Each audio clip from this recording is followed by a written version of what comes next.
Après avoir écrit, laissé reposer, réécrit votre texte, reçu des commentaires et modifié le tout, vous êtes enfin satisfait du résultat. C'est le moment de finaliser votre texte.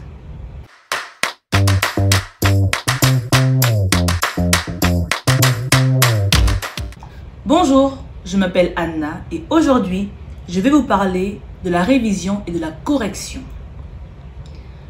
Même si vous utilisez un logiciel de correction comme Antidote, cela ne vous dispense pas de corriger vous-même votre texte.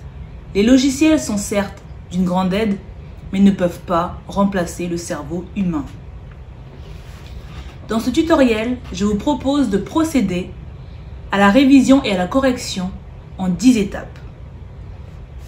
La première étape, mettez-vous dans de bonnes conditions. Vous allez vous lancer dans un travail laborieux et méticuleux. Alors débarrassez-vous des distractions et installez-vous confortablement. La deuxième étape, changez le format ou la police de votre texte. Comme pour la réécriture, il est important de sortir votre cerveau de sa routine visuelle afin de lire votre texte différemment. La troisième étape, prenez conscience des faiblesses de votre texte. Avez-vous remarqué que vous faites souvent les mêmes erreurs grammaticales?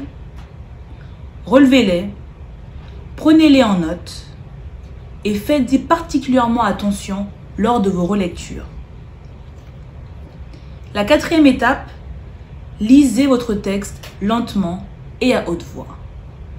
Vous pouvez apporter immédiatement les corrections à votre texte ou souligner, surligner à l'aide d'un code de couleur les erreurs certaines et potentielles que vous corrigerez plus tard.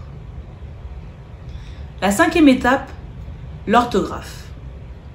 Au moindre doute, vérifiez l'orthographe et la définition des mots dans un dictionnaire.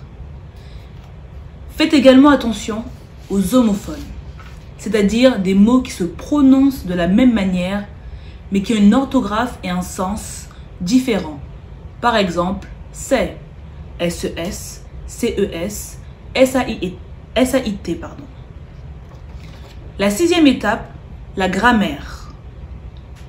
Faites également attention aux accords. Mettez en lien les verbes et leurs sujets, les adjectifs et leurs noms, les noms et leurs déterminants. Portez une attention particulière aux accords du participe passé, surtout employés avec l'auxiliaire avoir. Référez-vous au Becherel ou à un conjugueur en ligne. La septième étape, retirez le superflu. Si vous pouvez vous passer d'un mot, débarrassez-vous-en.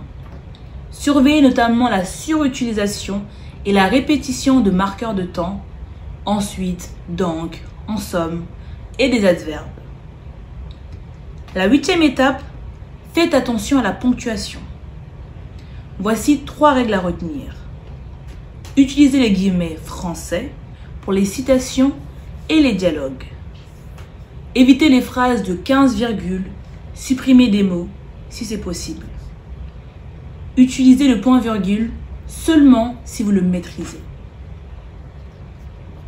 La 9e étape, utilisez l'italique pour 2 choses.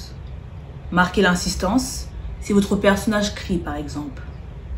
Ou marquez les expressions langagières, les régionalismes ou les mots d'une langue autre que le français. Pensez aussi à vérifier si ces expressions n'ont pas déjà une orthographe officielle et faites attention aux anglicismes.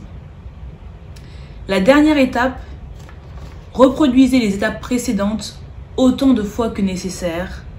Ne lâchez pas et surtout, amusez-vous bien.